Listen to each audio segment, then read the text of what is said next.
Collision को हिंदी में पढ़ा है संघट्ट। अब संघट्ट होता क्या है? तो आपने जो पढ़ा था वो ये नॉलेज है कि अगर कोई भी दो वस्तु विपरीत दिशा से चल लीनियर वे में यानी वन वे आकर टकराती है, तो टकराने के बाद वह दोनों एक दूसरे पर विपरीत दिशा में बल आरोपित करती है और इसी घटी घटना को हम कोलिजन। दूसरा आपको बताया गया था कि अगर कोई दो वस्तु ऐसे एक ही डायमेंशन में और एक ही दिशा में जा रही है, अभी आप देख रहे हो अभी अपोजिट डायरेक्शन में, तब क्या होता है कि तब यह जब चलकर इससे टकराती है तो इसके कोलिजन होने का शर्त होता है कि अगर हम मान लें कि यह वस्तु m1 मास की है और इसका इनिशियल वेलोसिटी u1 और इसकी इनिशियल वेलोसिटी u2, तो जब u1 is greater than u2 होगा तब ना ये जा करके एक दूसरे से कोलिजन करेगी। तो चाहे कोलिजन एक तरफ जा रही हो तब हो रहा हो या विपरीत दिशा में जा रही हो तब हो रहा हो, और दोनों स्थिति में वह जब एक दूसरे से टकराएंगे तो टकराने के बाद एक दूसरे के ठीक विपरीत दिशा में फोर्स अप्लाई करेंगे और इसी घटना को हम कहेंगे कोलिजन।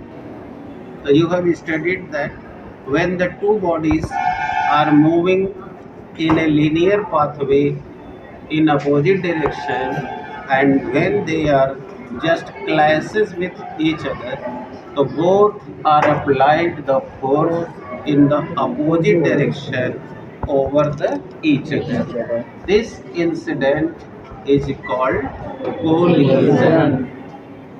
ठीक है? Yes, sir. अब इस घटना को हम लोग यहाँ पे देखेंगे। हमारे पास दो बॉडीज हैं जिन्हें हम लोगों ने हैंग कर रखा है। yes, sir. और अब आप समझ गए कि अगर ये दोनों बॉडी को पृथ्वी अपनी ओर खींच रही है तो इस नाते ये दोनों इस समय स्टेबल में हैं, स्थिर हैं और इनका इनिशियल वेलोसिटी इस समय 0 है और वन वे एक समान ऊंचाई पे है और इस समय विरामावस्था में। अब हम आपको दिखाते हैं, थोड़ा मेरे पास लाइए आप लोग और खड़ा करिए ऊपर। अब ये देखिए दो अपोजिट डायरेक्शन से हमने इन्हें छोड़ दिया। कुछ देखा आपने? कुछ हुआ था? नहीं हुआ था। What happens? Let's watch again. अब आप देखिए, आप लोग टेढ़ा कर रहे हो, कोई बड़ा बच्चा पकड़ लो, आकाश, चलो आदित्य, कोई भी पकड़ो।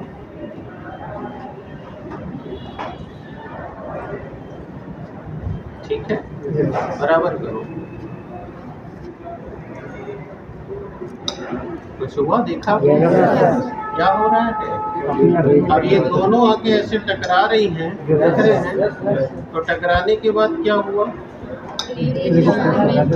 देखो, टकराने के बाद ये जो कोलाई यहाँ पर आकर के दोनों टकराई, तो अब ये देखो इस दिशा में चली गई है और ये बताओ, आपने यही कहा था ना कि जब कोई भी दो बॉडी आपस में आके टकराई है तो टकराने के बाद संपर्क तल पर दोनों एक दूसरे के विपरीत दिशा में फोर्स अप्लाई करती है। इसी घटना को हम तो you can see here that I have drawn the diagram here that this is the body which mass is m1 moving in this side by u1 velocity, and this body is mass having the m2 and moving in the opposite direction by u2 velocity, and when both are just come and strike at the surface of each other, so then both applied the force in the opposite direction, and this incident will be called the collision.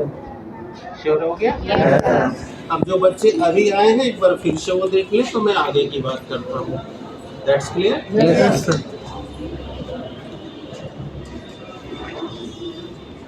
अब थोड़ा सा distance कम कर दिया है, right है? Yes. देख सकते हो? यस। बोलो अपोजिट डायरेक्शन में जा रही है। बेटा अब ये बेटा ये क्या था, घटना घटी कोलिजन। अब हम देखो, अब एक को हमने रेस्ट फेज में डाल दिया और दूसरे को मूव कर दिया। अब देखो क्या हुआ,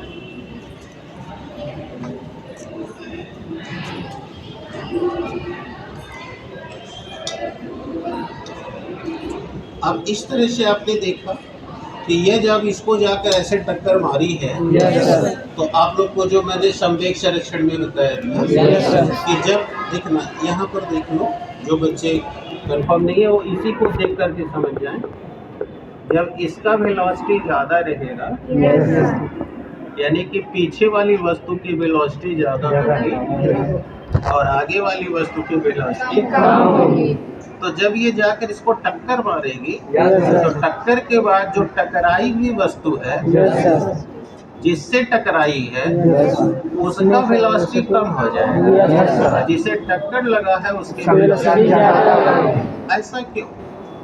तो आपने पढ़ा था इसलिए क्योंकि यह जब जाके टकराती है तो अपनी एनर्जी इसको ट्रांसफर करती है, राइट है। और इस एनर्जी के ट्रांसफर करने से इसकी काइनेटिक एनर्जी इंक्रीज हो जाती है और काइनेटिक एनर्जी वेलोसिटी के वर्ग के डायरेक्टली प्रोपोर्शनल होता है। आप यहाँ देख सकते हो kinetic energy is equal to half mv square. बताओ टकराने के पहले जो मास था वो अब भी है, यानी ये पूरा फैक्टर कांस्टेंट हो गया। तो kinetic energy is directly proportional to v square. अब ये जब इसको जाके करी और अपनी एनर्जी इसको ट्रांसफर कर दी तो ट्रांसफर करने से इसका काइनेटिक एनर्जी बढ़ गई और इसके बढ़ते ही बताओ वेलोसिटी बढ़ गई। इसलिए जो यहाँ कोलिजन के लिए u1 is greater than u2 था, अब v2 is greater than u1। ऐसा पढ़ाया गया था। और क्या बताया गया था कि जब ये टकराएगी तो चाहे कोलिजन इलास्टिक हो या उसका मोमेंटम हमेशा कंजर्व रहेगा और एनर्जी भी और इस टक्कर में कोई भी घर्षण प्राप्त नहीं होगा, इसमें कोई भी जो है एनर्जी में लॉस नहीं जाएगा। अतः एनर्जी में लॉस न जाने से न तो साउंड प्रोड्यूस होगा और ना तो हीट पैदा होगी, यानी थर्मल एनर्जी भी प्रोड्यूस नहीं होगी। That's clear? Yes. अब लेट्स वॉच हियर अगेन। अब आप यहाँ देख सकते हो ये जाकर यहाँ देखो आराम से ऐसे टकराया तो टकराने के बाद क्या देखे हो कि इसने जाकर इसको टक्कर मारी, स्ट्राइक किया और स्ट्राइक करने के पहले देखो ये वस्तु जब यहाँ जा रही है तो इसकी वेलोसिटी इससे ज्यादा है। अगर हम इसको फर्स्ट बॉडी मानते हैं और इसको सेकेंड बॉडी तो बोलो इस फर्स्ट बॉडी की वेलोसिटी ज्यादा है। अब जाने के बाद ये जब इसको ऐसे टक्कर मारी तो देखा इसकी वेलोसिटी रिड्यूस हो गई और इसकी वेलोसिटी, यानी कि ये जो दूसरी बॉडी m2 थी उसकी final velocity v2 now become greater than this body which strike it. Sure हो गया? अब आप में से कुछ लोग ये कह सकते थे कि सर जब यहाँ टक्कर मारा तो आवाज क्यों पैदा हुआ? क्योंकि आप देख सकते हो ये नॉन इलास्टिक बॉडी है। तो हमने क्लास में बताया था कि अगर किसी बॉडी पर फोर्स अप्लाई करने पर वो बॉडी डिफॉर्म हो और फिर फोर्स हटते ही रिफॉर्म हो तो वो इलास्टिक बॉडी है। और अगर ऐसा ना हो केवल डिफॉर्मेशन तो नॉन इलास्टिक बॉडी है, प्लास्टिक बॉडी। अब इसमें तो कोई शंका ही नहीं है, प्लास्टिक बॉडी। अभी मैं 11 के बच्चों से मंगवाया हूँ प्लास्टिक कोर्स की बॉल को, तो अभी दिखाता हूँ। लाए हैं आप लोग? दिखाया ये बॉल, ये भी लोग हार्ड लाए हैं और ये बॉल को समझने की कोई बात नहीं। चलिए कुछ बातें समझ में बाद में आती हैं। चलिए यहाँ देखिए और आपको तब ऐसे समझना होगा। तो अब ये देखिए यहाँ जाके हिट कर दिया तो अब हिट करने पर आपने देखा होगा साउंड आ रही है। बताइए क्यों? क्योंकि इसकी एनर्जी, ये नॉन इलास्टिक कोलिजन हुआ है, तो इसमें इसकी जो एनर्जी है वो इसको ट्रांसफर हुई, राइट? ट्रांसफर होने से वेलोसिटी तो बढ़ी, अर्थात इसका मोमेंटम तो लेकिन एनर्जी नहीं हो पाई। और वो एनर्जी जो कमी आई वही एनर्जी साउंड बन गई, राइट है। लेकिन अगर ये मान लो इनका जस्ट इमेजिन, अब जैसे इस बाल को देखो, मैं यहाँ दबा रहा हूँ, देख रहे हो? और हल्का सा दब रहा है, इसका मतलब देखो यहाँ सब बच्चे दिख रहा है सब। आप थोड़ा क्लोज कर लो, पूरा आगे पीछे होते रहो ताकि यहाँ समझो, घर जाके फिर देखोगे तो क्या समझ आएगा। अब here you can watch now, बताओ, देखो यहाँ मैं बहुत तेजी से बल लगा रहा हूँ, तो बल लगाने पर ये अंदर जा रहा है, लेकिन फिर यानी deformation happens, but again I just remove the force, reformation takes place. यानी हमने जब बल लगाई तो बल लगाने पर यह बॉडी का आकार बदला, लेकिन बल हटाते ही ये फिर से रिफॉर्म हो गया। बताओ, इलास्टिक बॉडी है। अब आप लोग सुन के बताओ कि आपको आवाज आ रही है? देखो, कोई आवाज आ रही है? कोई बच्चा सुन पा रहा है आवाज? इसका मतलब कि यहाँ एनर्जी भी कंजर्व हो गई और मोमेंटम भी कंजर्व हो गया, इसलिए यहाँ पर एनर्जी का कोई लॉस नहीं गया। बिकॉज ऑफ दिस रीजन ये इलास्टिक बॉडी में एनर्जी कंजर्व हुई, मोमेंटम कंजर्व हुआ, और एनर्जी में लॉस नहीं हुआ, न साउंड पैदा हुआ, न ही हीट पैदा हुआ। That's okay. अब हम जो है, तो ये बात आपको समझ में आ गई? क्या अभी कोई डाउट है? अब अगर यही बॉडी ऐसी ही हम लोग के पास दो बाल होती, थोड़ा वजन की, क्योंकि इसमें मास बहुत कम है, तो आप क्या देखते कि अगर हम लोग इसके बीच में तीसरी बॉडी लटका देते और इधर से उसको छोड़ते, तो वो जाकर इसको ट्रांसफर कर देता एनर्जी, इसके बाद वह जाकर के इसको ट्रांसफर कर देता, और फिर जब वापस आता तो वह इसको टक्कर मारता और ये फिर इसको, और अब ये एनर्जी लॉस न जाने से कंटिन्यू ऐसे मूव करता है। हालांकि we are standing here into the air, हम लोग यहाँ हवा में हैं, और हम हवा का रेजिस्टेंस अगर निगलेक्ट कर दें, हालांकि अभी करोगे तो कुछ देर तक तो चलेगा, लेकिन हवा के रेजिस्टेंस से एनर्जी ट्रांसफर होती जाएगी और फिर रुक जाएगा। But if just imagine that here is the vacuum, कल्पना कर ले क्या है, वैक्यूम है, निर्वात है, तब क्या होगा, ये इधर से आके इधर एनर्जी ट्रांसफर करेगा, वो इसको ट्रांसफर करेगा, फिर जाएगा तो फिर ये मारेगा, फिर ये मारेगा, ऐसे दैट्स ओके। अब इसको निकाल दीजिए, उतार दीजिए, अब कोई प्रॉब्लम नहीं है। अब हम आपको ये वाले में भी आपको दिखा दिए कि ये मैं ऐसे कर रहा हूँ, लेकिन अभी मैं देखता हूँ गोली से कुछ काम बन जाता है। ये मैं कोलिजन दिखाना चाहता हूँ जब एक बॉडी रेस्ट में हो और दूसरी बॉडी मूव कर रही है, जिसे आपको क्लास में दिखाया जाता है। Yes sir.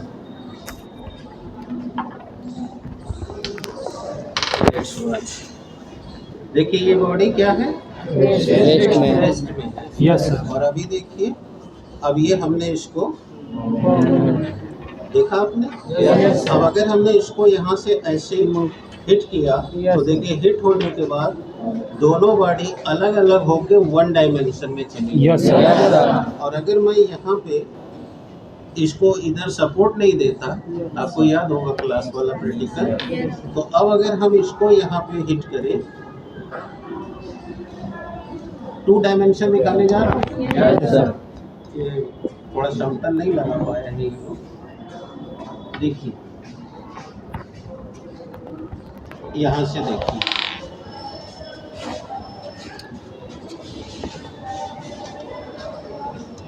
ठीक है। हाँ बेटा, थोड़ा सा स्पेस करिए। अब देखिए यहाँ से हम जा रहे हैं इसको हिट करने, देखा आपने? Yes sir. हिट होते ही दो दिशा में चला गया। Yes sir. ये 2 डायमेंशन यस है सर। और हम प्रूव कर चुके हैं कि ये दोनों का जो एंगल बनेगा वो 90 डिग्री बनेगा। यस का बनेगा। Yes sir. और क्यों बनेगा ये आपको मैथमेटिकली सब प्रूव किया गया है। Yes sir. अब इसमें क्या हुआ था कि जैसे ये आके अभी तक तो 1 वे था, यस सर। लेकिन अब टकराया तो 2 वे में चला गया, यानी कि 2 डायमेंशन में। Yes sir. अब चूंकि वेलोसिटी, ध्यान देना, वेलोसिटी क्या होती है? वेक्टर। Yes sir. अतः ये तुरंत जो थीटा एंगल फॉर्म करके गई वो 2 घटक में डिसोसिएट हो गई, एक cos थीटा में, एक sin थीटा। वैसे इधर भी गया, यस सर। राइट है, यस सर। इधर भी गया। तो हमारा बॉडी एक्स एक्सिस पे गया था, ध्यान से सुनना। यस एक्सिस पे। यस अतः सारी एनर्जी एक्स एक्सिस पे ही रही है, मोमेंटम भी एक्स एक्सिस पे है। लेकिन इसका जो वाई डायमेंशन है, दूसरा डायमेंशन, अतः उसकी वेलोसिटी 0 क्योंकि ये 1 वे जा रहा है। क्लास का पढ़ाया हुआ याद करो। तो इसलिए उसकी जो एनर्जी वाई एक्सिस पे आएगी वो शून्य हो जाएगी, राइट है। दूसरा वेलोसिटी वेक्टर है, अतः जो नीचे की ओर जाएगा वो माइनस होगा, जो ऊपर जाएगा वो प्लस होगा। ये इसके पीछे का कॉन्सेप्ट है और उसको आपको प्रूव करके दिखाया गया है। जो यहाँ को ये दिखाने की कोशिश कर रहा था कि when it hit to the this body तो then it goes to the 2 dimension, और ये दोनों जो 2 डायमेंशन में गए हैं ये परपेंडिकुलर हो गए। अब ठीक है जी, बताइए इतना में कोई प्रॉब्लम?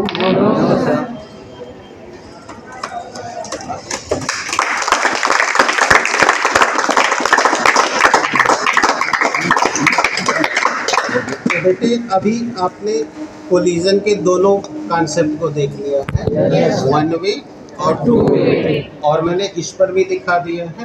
Yes sir. ठीक है। Yes sir. अब मैं आपको टारक्यू पर दिखाने जा रहा हूँ कि आप उसे कैसे स्टैंड कर सकते हो। इसके बाद तो फिर अभी मैंने क्लास में दिखाया है कि कोणीय वेग कैसे जनरेट होगा और कोणीय विस्थापन कैसे जनरेट होगा। वो मैं 12 के बच्चे लोग आगे उन्हें भी दिखा देता हूँ, बट पहले इस पॉइंट को देख लीजिए। अब उसको रस्सी आपके पास है, इसको खोलिए।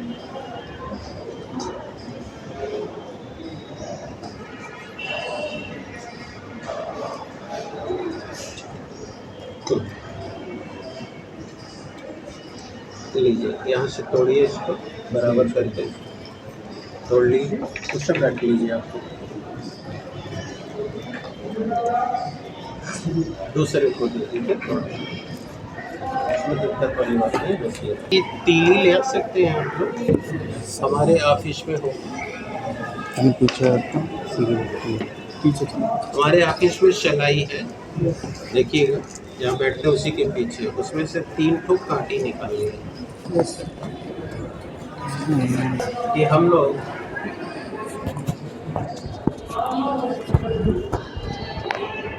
ये आप देख सकते हैं, बॉटल काफी वजन है। Yes sir. और आपको ये तिल्ली पर, तिल्ली समझते हैं जिस माने सलाई का जो काटी होता है, 3 माचिस पे आपको इसको आघूर्ण के सिद्धांत से बैलेंस करना है। यस ठीक है। यस। तो ट्राई करेंगे आप लोग? यस। चलिए करके दिखाइए।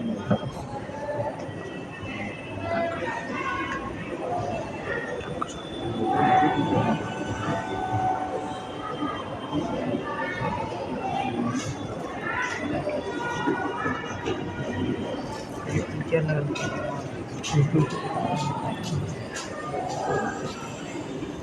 वो पाइप जो एक बार मंगाए थे कराने के लिए, तो है कि चलिए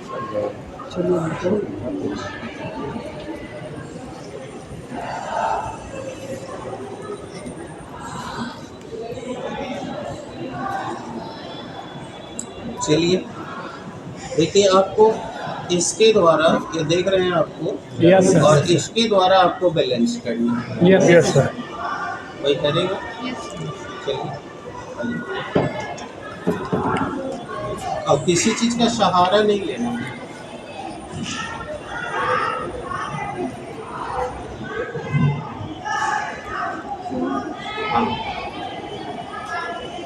देखिए ये कर रही है और आप देखिए।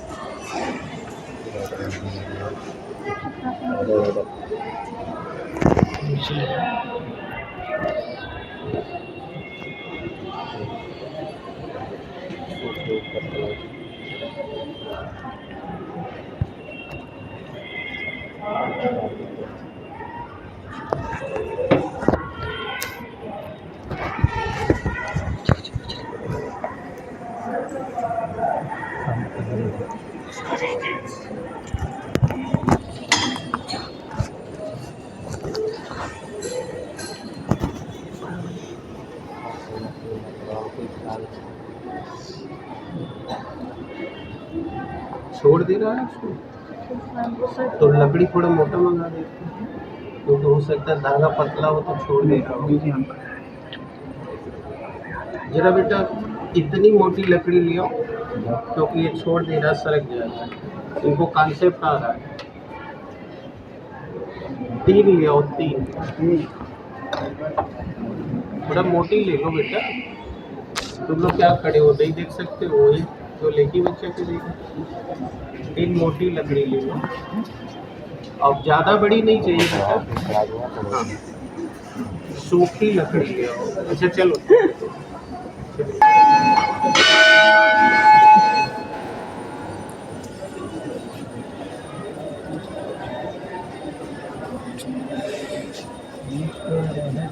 ये भी लगा सकते हैं, चाहिए यही लगाइए क्या? उसे पकड़ लिया उसको। हेल्प करो, एक लड़का पकड़ो। नहीं वो भी हेल्प करो,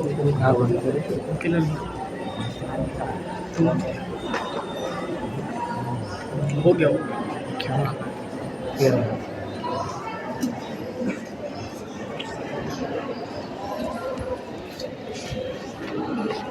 सब लोग उस साइड में चले जाओ, उधर से दिखाई देगा।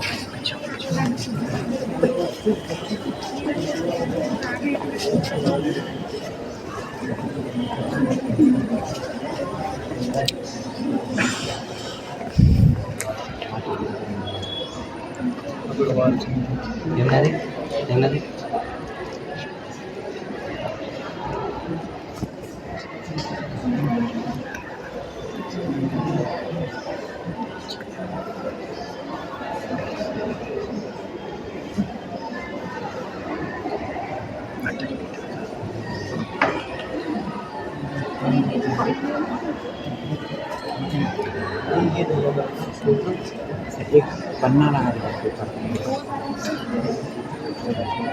मोबाइल में देख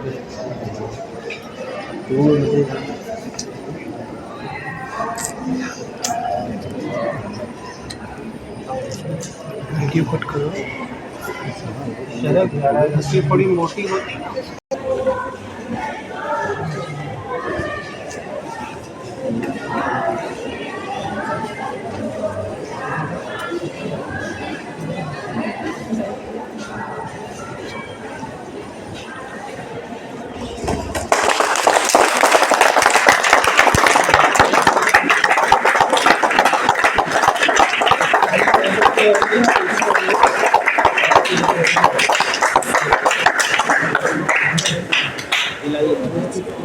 अब आप देख सकते हो ये लकड़ी कितनी वजन की है। Yes sir. लगभग आप वेटलेस मान सकते हो। यस।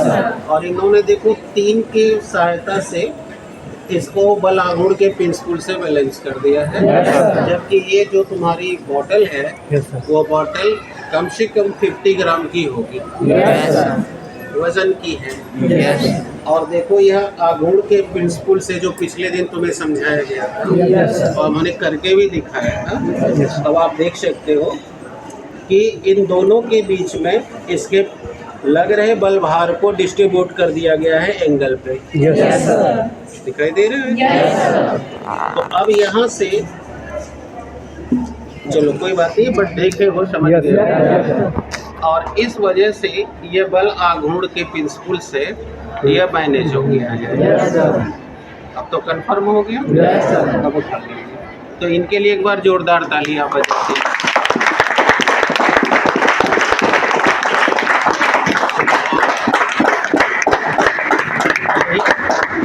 यही चीज़ें आपने पिछले दिन में देखी थी कि एक 45 किलो के बच्चे को केवल एक अंगुली में बैलेंस करना। Yes sir. सही है ना? 45 किलो का स्टूडेंट था जिसे बलागुड़ के प्रिंसिपल से एक अंगुली में आपने बैलेंस किया। और आज उस प्रिंसिपल को इन्होंने इन्होंने बहुत बढ़िया ढंग से समझा। और समझने के बाद देखिए 3 छोटी छोटी तीलियों की मदद से इतने बड़े और बिना किसी सपोर्ट के इन्होंने बैलेंस कर दिया। ये है साइंस का चमत्कार, यानी ये साइंस का कॉन्सेप्ट है। राइट है? थैंक यू बेटा, वेरी गुड।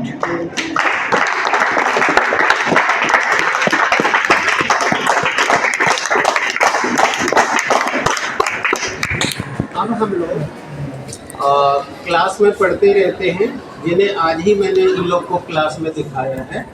लेकिन आप 11 के बच्चे नहीं थे, तो आपको भी इसकी ज़रूरत कई जगह पे है। मैग्नेटिक फील्ड में भी है और इलेक्ट्रिक फील्ड में भी है। अभी साइक्लोट्रॉन बता रहे थे उस दिन, वहाँ भी है। तो आपको थ्योरेटिकल रूप से ये पता है कि जब कोई भी बॉडी सर्कुलर मोशन करती है तो समय के साथ साथ लगातार उसकी स्थिति में परिवर्तन होता है और केंद्र के सापेक्ष वह कोण अंतरित करती रहती है। और उसे किन्हीं भी 2 स्थितियों में जो वह कोण अंतरित करती है उसी को आप कहते हो कोणीय विस्थापन।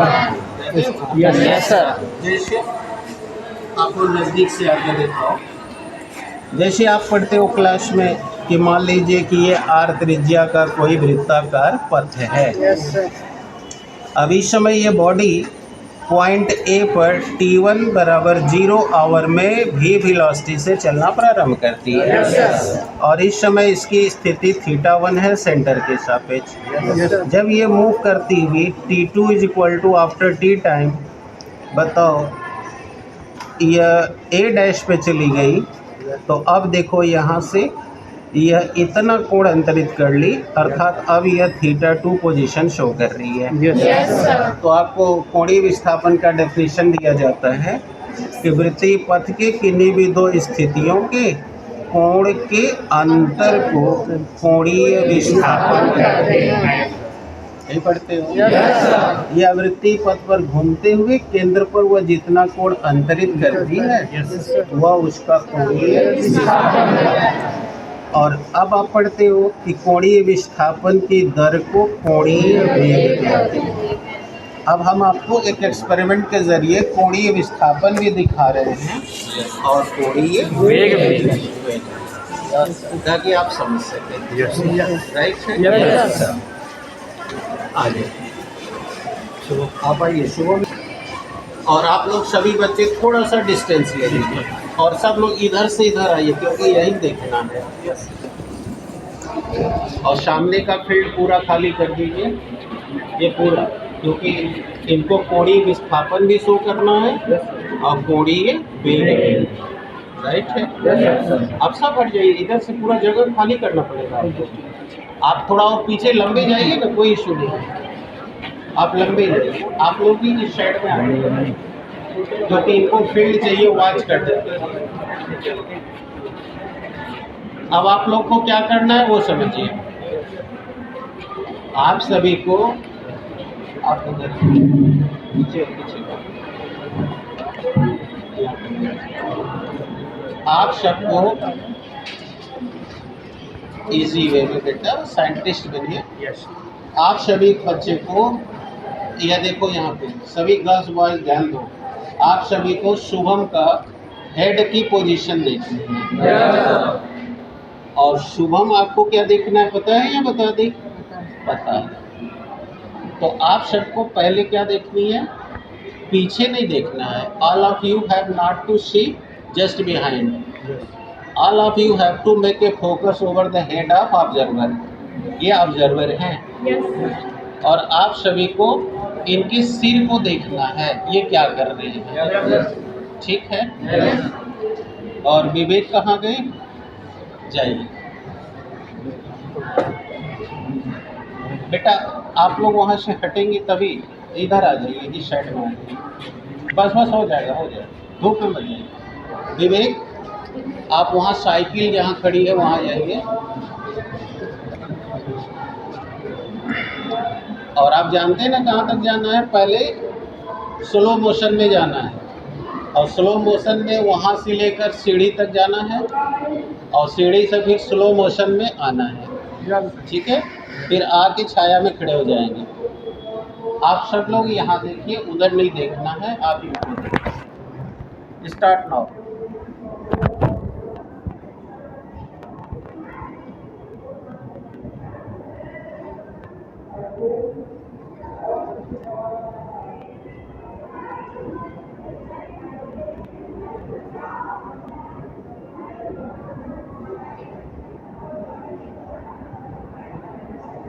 छाया में आ जाइए।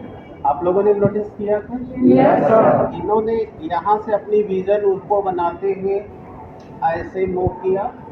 ओके, बोलिए स्थिति में बदलाव को दिखा रहा है। और यहाँ से बताओ कौन अंतरित होता चला जा रहा है। ये पहले चक्र में आपने इनको देखा, कोणीय विस्थापन। कोणीय विस्थापन करते हैं। अब हम आपको कोणीय वेग दिखाएंगे, क्योंकि आपने क्या कहा था, कोणीय विस्थापन के तो बेटा आपको आपकी बार जितनी मोशन से गए थे उससे ज़्यादा से जाना है और वहाँ से लौट कर उससे भी ज़्यादा आना है। तो ये नहीं कि एक ही बार थक जाए, ऐसा नहीं करना है। थोड़ा स्पीड बढ़ा के जाइएगा और after returning your speed should be more, ठीक है। क्लियर हो गया आपको? यस। तो आप लोग वॉच करिएगा। Start now. और तेज, वेरी गुड।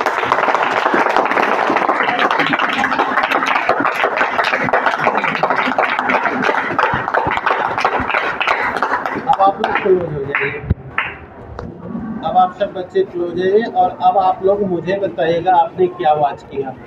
बताइए, जो पहले बच्चा धीरे धीरे गया हुआ था उसमें इनका हेड धीरे धीरे मूव कर रहा था, लेकिन जब वो दौड़ के गया है जल्दी से तभी उसी स्पीड से ये चल रहा है। Yes sir. या ज़्यादा हो गया। तो पहले ये चल रहे थे कोणीय विस्थापन। Yes sir. और जब ये तेजी से अपनी ऐसे हाथ घुमाए हैं तो उस समय ये कर रहे थे कोणीय वेग। यस। वो जितनी तेजी से भागे हैं, बताओ उसका रेट बढ़ रहा था कोणीय विस्थापन। Yes sir. तो उस समय ये कोणीय वेग। Is it clear? Yes sir. अब जान गए कोणीय विस्थापन की दर कोणीय वेग क्या है? Yes sir. अभी भी डाउट? No sir. अब नहीं भूलेगा ना, कभी भूल जाएगा।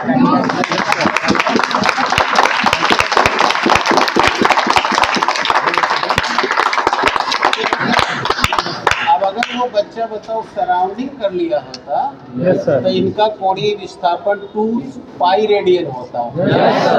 होता कि नहीं? Yes sir. 2 पाई रेडियन होता। और अगर इतना में उसने लिया होता 10 सेकेंड, यस।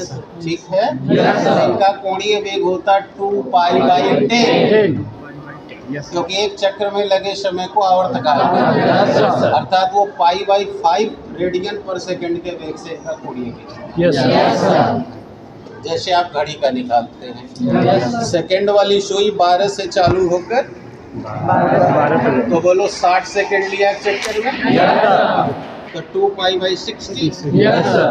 यानी पाई बाई 30। Yes, yes. यानी आपकी सेकंड वाली सुई पाई बाई 30 रेडियन पर सेकंड के कोणीय वेग से चल रही है।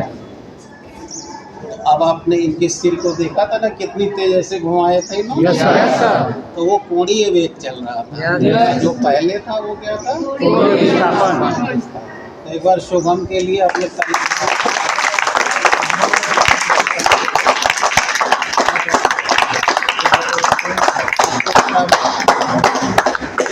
आपको प्रॉब्लम? No sir.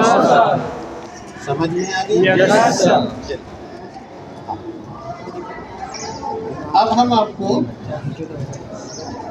आप लोग ये प्रैक्टिकल घर पे कर सकते हैं। Yes sir. अच्छा आप बताइए, आप लोग इस बॉटल को फोड़ने के लिए क्या कर सकते हैं? इसके अंदर पानी डाल के हाँ बताइए, आप बताइए। आ जाइए। इसके अंदर थोड़ा सा पानी डाल के वैक्यूम करेंगे तो वेरी गुड, इनके लिए ताली बजा दीजिए।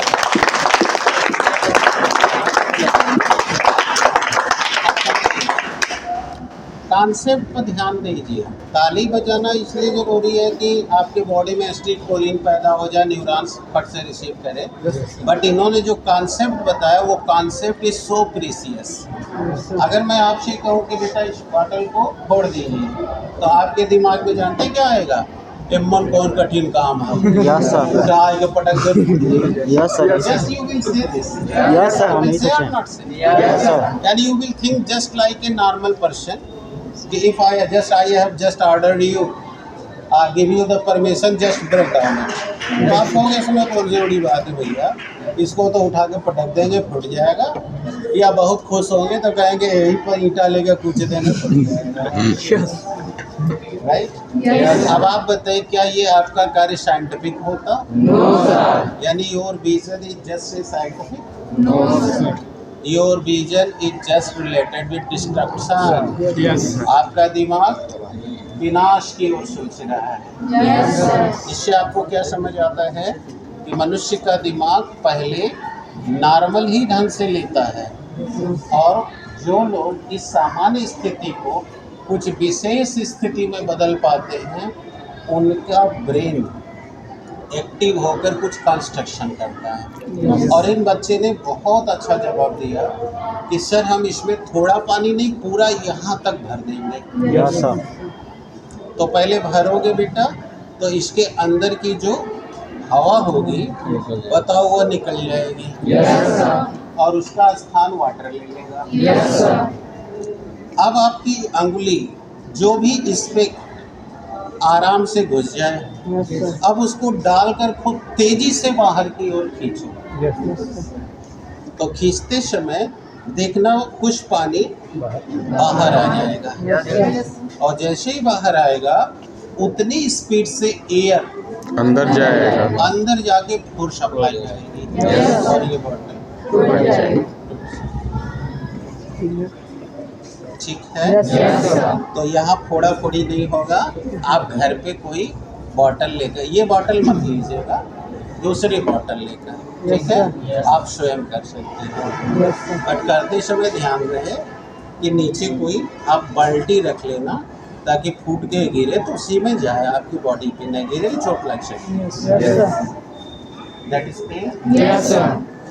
तो इस प्रकार हम वैक्यूम क्रिएट करके एटमॉस्फेरिक प्रेशर के जरिए हम इस पर फोर्स अप्लाई करा सकते हैं, और बगैर किसी बाहरी आघात हम खुद देकर इसे न फोड़कर साइंटिफिकली एटमॉस्फेरिक प्रेशर से फोड़ सकते हैं।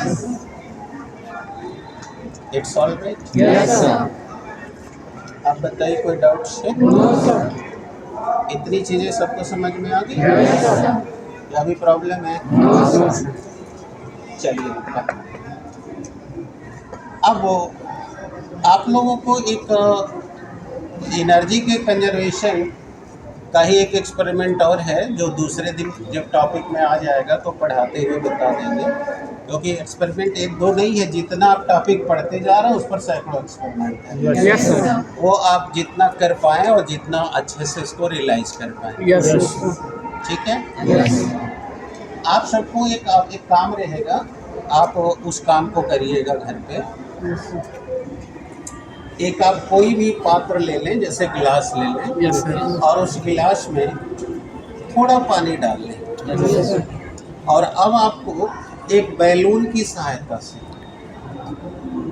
उसको उठाना है। यानी आपको हाथ से नहीं उठाना है। तो क्या आप ऐसा कर पाएंगे? सोच के आइए। ये भी एक्सपेरिमेंट एटमॉस्फेरिक प्रेशर का ही है। यानी आपको पता चल जाएगा कि एटमॉस्फेरिक प्रेशर कितना ज़बरदस्त होता है। जैसे अभी मैंने एक बॉटल फोड़ने की बात करी है, अब आप ये समझ लीजिए ये गिलास है, आप उसमें थोड़ा पानी भर लें, राइट है, थोड़ा पानी माने आधा से भी कम, और आपको एक बैलून जिसमें आप हवा स्वयं भर लें, उसकी मदद से आपको पूरे पानी से भरे हुए पानी जिस गिलास में रखे हैं उसे उठाना है, यानी कि आपको हाथ नहीं, तो आप इसे कोशिश करेंगे करने का, राइट है। और अगर आप नहीं कर पाते हैं, पहले 1-2 दिन ट्राई करें, फिर आपको मैं करके दिखा दूंगा और आप और अच्छे से समझ पाएंगे। क्लियर हो गया? Thank you.